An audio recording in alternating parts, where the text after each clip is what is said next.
The talk today, it's not terribly long, it's a glimpse of the MOOC really. It's myself and Mike. Daniel did a huge amount of work as well, although he's not here just now, but you'll see a picture of him. And before I start, it's actually a big thank you to the project team, because there are lots of us involved, in addition to other experts who contributed to the content of the MOOC. We have all the people in our Indonesian team. I'm not sure if they're here just now. I know Nirmala is going to be talking about internationalization in higher education in Indonesia on Saturday, so you'll find more like the contextual information there. And then there's a new UK team. Quite a few of us are here. I think Ida and Sophia and Daniel aren't, but Carrie and Nicola and Mike and I are here. But big thank you to them, and a special picture for Daniel, because he did a lot of help in helping prepare this talk and the slides. Gets his picture up. That, and we don't have a picture of all the team together actually. So, as you'll see here, a lot of the background talks to points that Jim and Carrie and Heath made in the morning about the growth of EMI and internationalization of higher education. And particularly, we're looking at Indonesia, so a very specific local context with its own specific needs. We're also thinking about the challenges to EMI implementation, how students are supported or not, and teacher training or development for EMI content lectures and EAP, ESAP, and specific academic purposes lectures. Taken quite a conscious decision to talk about EAP and ESAP as lectures to recognise our specialism, and we're another subject area, but we'll talk about EMI lectures as the content ones here. And you'll see this overlap here as well. We are talking about and trying to develop collaboration between the two groups and with researchers.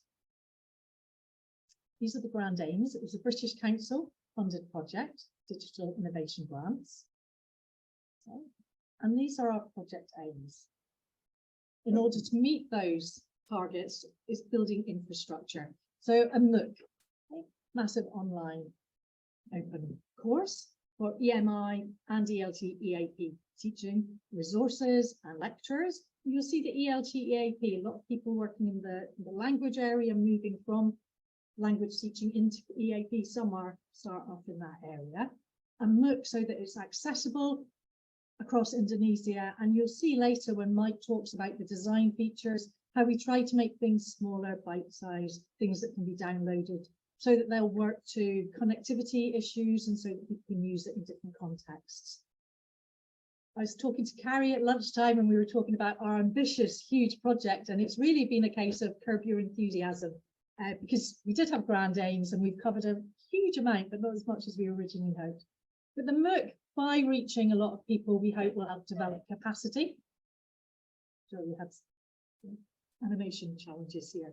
Designing, delivering professional development, building on expertise from the local context, from experts in other contexts in the world to provide some insights and ideas. And also the community, as I said earlier, that collaborative network. We're trying to, through the MOOC resources and activities, develop links between the EMI and the EAP lecturers who are delivering, but also researchers in Indonesia and elsewhere looking at the context. So we're developing the research base. Nicola was talking about this earlier as well. So infrastructure, capacity, community. ICC, intercultural. Okay. And this is an overview of types of things that are in it. We've got short lectures, UK and Indonesia academics. We collaborated on what we could develop for the syllabus and the types of content. Okay. People researching and teaching and working in those contexts. Also videos of real life university classes, interviews with teachers and students working in that context. So it's very contextually specific and informed, and to make that more engaging and relevant to the people that we hope will engage with it. In this specific presentation, it is a bit of a glimpse of what we've done, but we're going to talk about how the literature review and the needs analysis, so the research aspect of the project, informs the MOOC syllabus content And then Mike will also talk about the design features and the resource development. We're going to show a couple of examples or snippets of examples from the MOOC, and then we'll tell you where we're at. Is it still ongoing? So we started out, that's what the projects do, with some needs analysis and literature review. The literature review had three main strands, and it was people working here in our Indonesian team who were looking at the professional development needs of EMI lecturers and the ELT/EAP teachers, and also on MOOC development. What are best practices? What research has been done? What examples can we find of MOOC? So we've got three different strands that are informing our initial work. And we have notes and papers, which we hope we'll probably write up at some point. She also says looking meaningfully at people in the group. Okay. This literature helped inform the survey and focus groups. And the themes that came out and that were built on were materials development, pedagogy for delivering, language use as an issue, as a challenge, strategies, professional development, people wanted and needed professional development, and the technological and requirements, digital literacies. Will be therefore the first four are the ones that are the key features that are driving the content of the MOOC. So we had the literature review, we had our themes, they helped develop the surveys. Big shout out to Carole, who was leading a lot of the work on the survey design. This was piloted and then carried out with 143 participants, EMI lecturers, ESP or EAP lecturers, and 14 who were delivering both. Followed up with focus groups. We had 6 focus groups, 28 participants. I think it's 15 EMI, 13 EAP, and the groups were mixed. So we had some groups that were just EMI, some were just EAP. I think we had one that was mixed. Okay, and we also had them in different levels of experience there to get different types and levels of insights. You've got lots and lots of information, lots and lots of data, and this, as I say, informed the content. Okay, so what did we do with all of that information?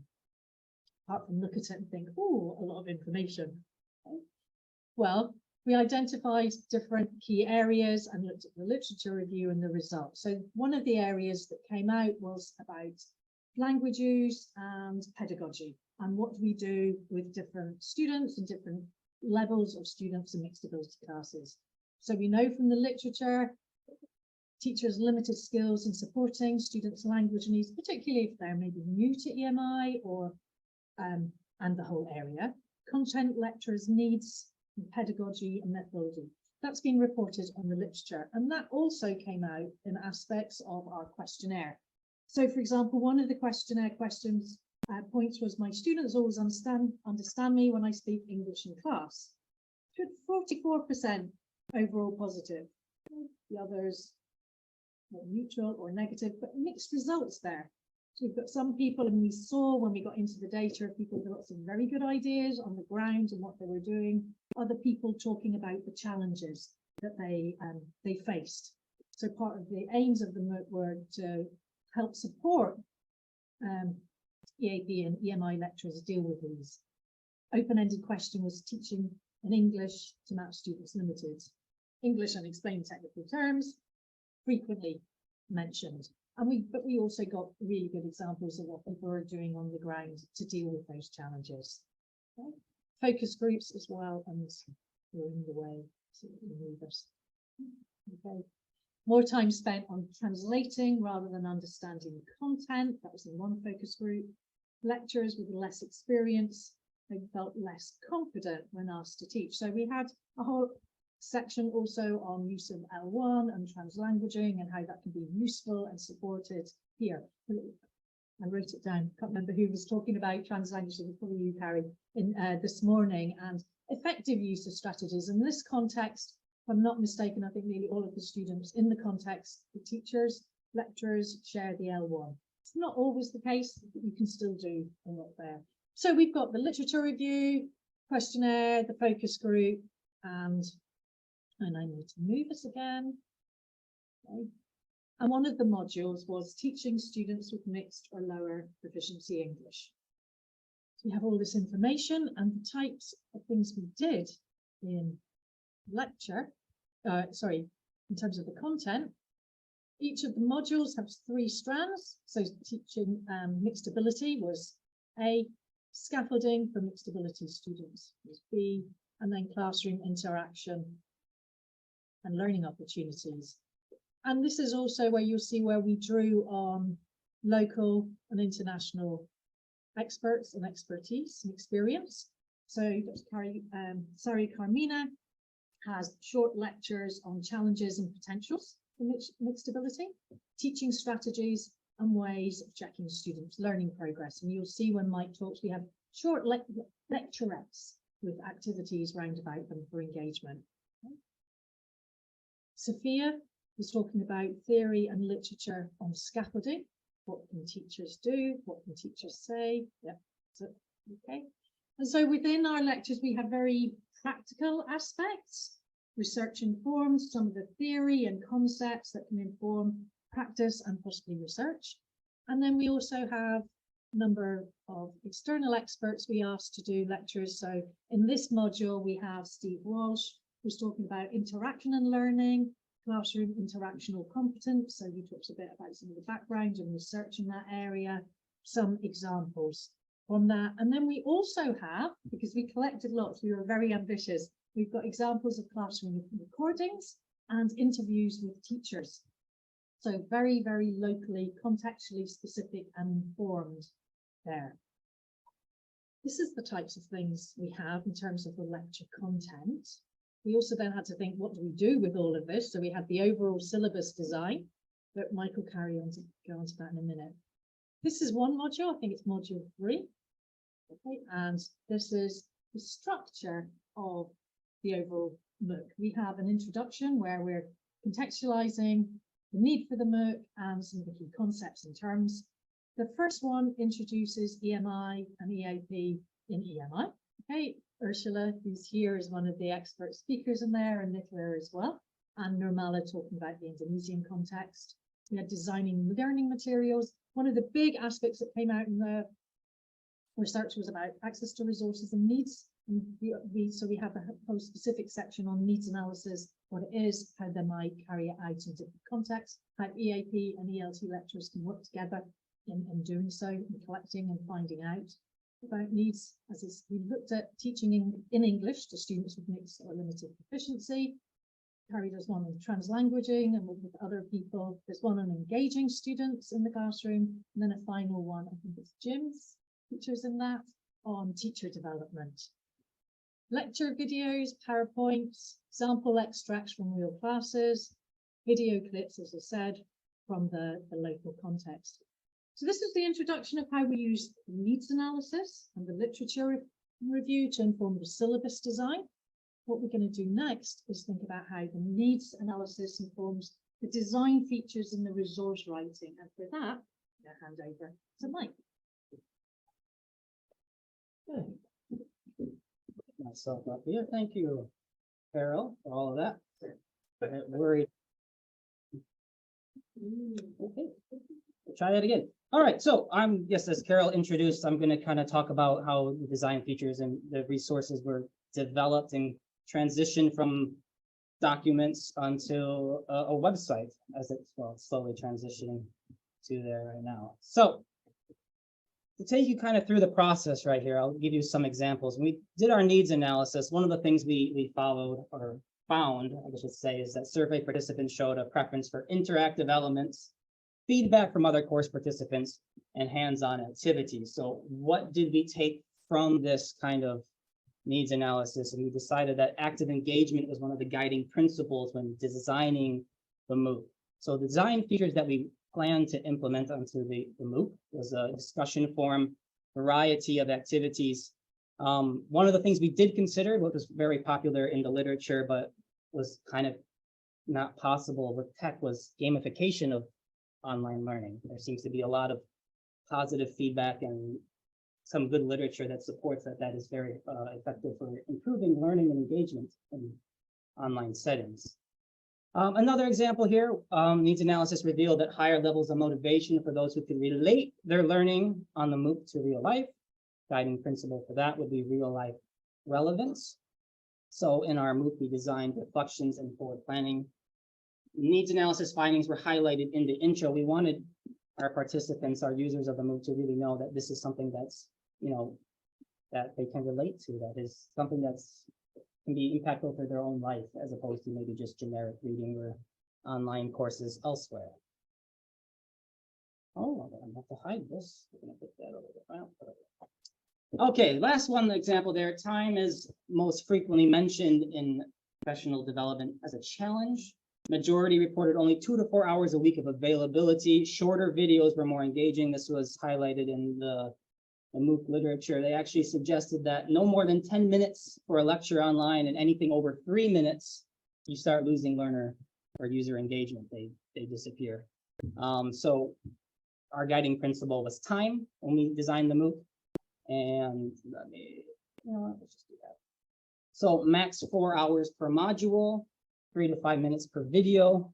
Try to do that, can't promise that. And then 3-part lectures, so we broke it down so there wasn't anything too long.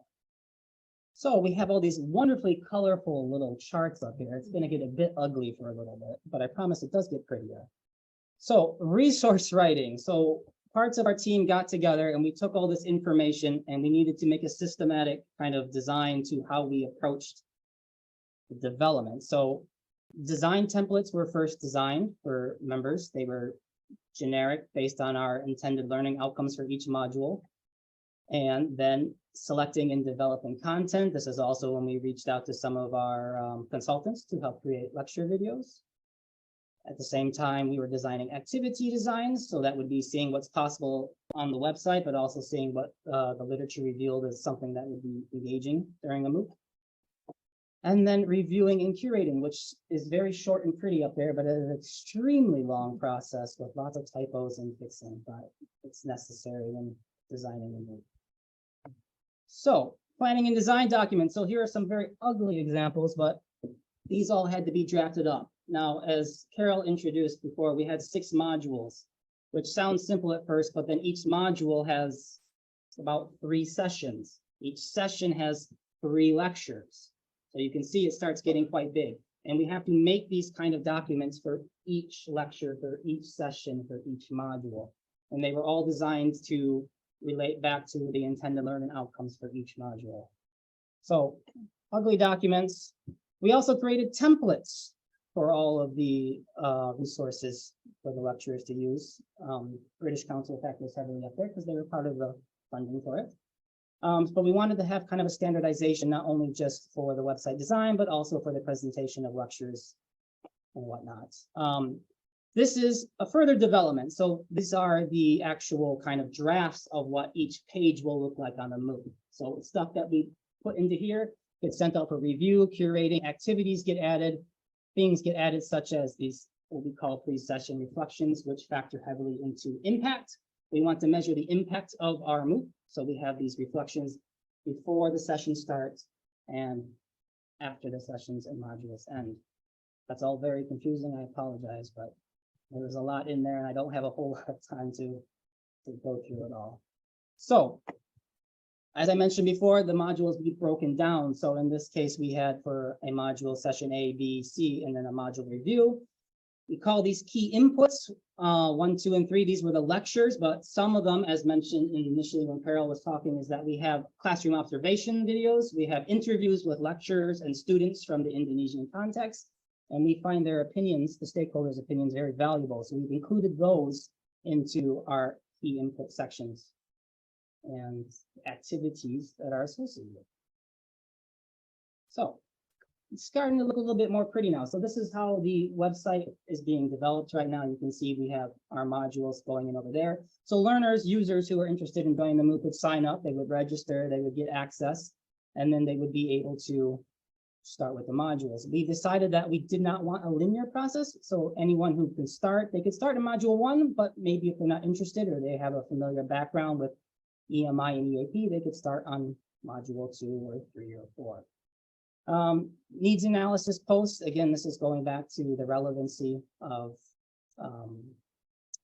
users and their own context, but then also getting users to interact with each other so they would be able to have discussions on issues not only relating to activities, but other things that they want to engage with other learners. I will quickly burn through these because I don't want to waste too much time here. So taking back, this is the intro to module 2. You can see we've introduced our learners, our lectures, and what they will be developing or presenting. And this will be how the learners interact, so they can choose these key inputs from each session in a module, in this case, module 2.